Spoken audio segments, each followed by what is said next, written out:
সালাম আলাইকুম। আজ আপনাদের সাথে শেয়ার করব চায়ের কাপে নরম তুলতুলে কেকের রেসিপি সহজভাবে কোনো রকম ইলেকট্রনিক বিটার ছাড়া আপনাদের বানিয়ে দেখাবো। ঘরে বানানো সকল খাবারই কিন্তু স্বাস্থ্যকর। চলুন এই সহজ কেক কিভাবে বানালাম সহজ পদ্ধতি দেখে নেই। আমি তো আগেই বলেছি আজকের এই কেক একটি ডিম দিয়ে বানিয়ে দেখাবো। নিয়ে নিচ্ছি রুমের স্বাভাবিক তাপমাত্রার একটি ডিম। অবশ্যই ফ্রিজে থাকলে আধা ঘন্টা আগে বের করে নিয়ে এই পর্যায়ে আনবেন। এর সাথে নিয়ে নিচ্ছি হাফ কাপ পরিমাণ চিনি। ডিম এবং চিনি ভালোভাবে বিট করে নিব। এই পর্যায়ে ডিম আর চিনি ঠিক ততক্ষণ ফেটাবো যতক্ষণ পর্যন্ত না চিনিটা সম্পূর্ণরূপে গলে যায় এবং ডিমের যে কালারটা সেটা না চেঞ্জ হয়ে যায়। এই পর্যায়ে ডিমের কালার চেঞ্জ হয়ে গেছে আর চিনি সম্পূর্ণভাবে গলে গিয়েছে।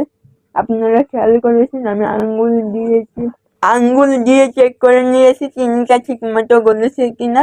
এই পর্যায়ে চিনিটা খুব ভালোভাবে গলে গিয়েছে। এই পর্যায়ে আমি 1 চিমটি লবণ দিয়ে মিশিয়ে নিব, কিন্তু এটি অপশনাল। আপনারা যদি মিষ্টিতে লবণ খেতে না চান তাহলে তা স্কিপ করতে পারেন। এই পর্যায়ে আমি হাফ চামচ ভ্যানিলা এসেন্স দিয়ে খুব ভালোভাবে মিশিয়ে নিব।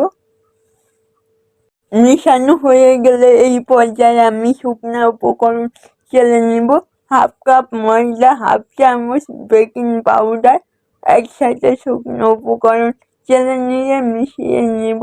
খুব ভালোভাবে মিশিয়ে নিতে হবে। আপনারা অবশ্যই শুকনো উপকরণ ভালোভাবে চেলে নেবেন। শুকনো উপকরণ চেলে নিলে কোনো দানাদার অংশ থাকার সম্ভাবনা থাকে না। এই পর্যায়ে আমার সব উপকরণ ভালোভাবে মিশানো হয়ে গিয়েছে। এখন আমি 2 টেবিল চামচ দুধ দিয়ে নিব।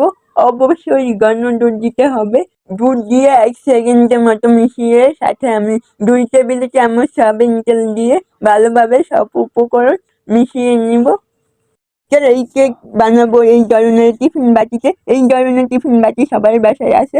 আমি বিশেষ করে নতুনদের জন্য এই টিফিন বাটিতে বানিয়ে দেখাচ্ছি, কারণ সকলের বাসায় প্রথম অবস্থায় মুখ থাকে না। তারা কিভাবে বানাবে সেই প্রসেসে দেখাচ্ছি। আমার টিফিন বাটিটি 2 পাউন্ড কেকের জন্য পারফেক্ট, কিন্তু আমি নতুনদের সুবিধার্থে আজকে একটি ডিম দিয়ে পারফেক্টভাবে কেক তৈরি করে দেখাচ্ছি।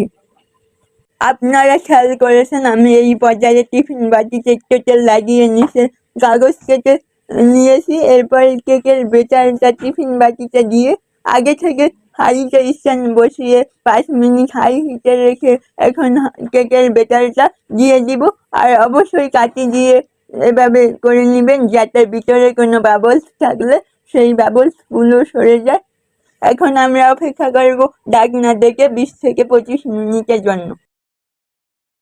ফিরে এলাম ঠিক 25 মিনিট পর।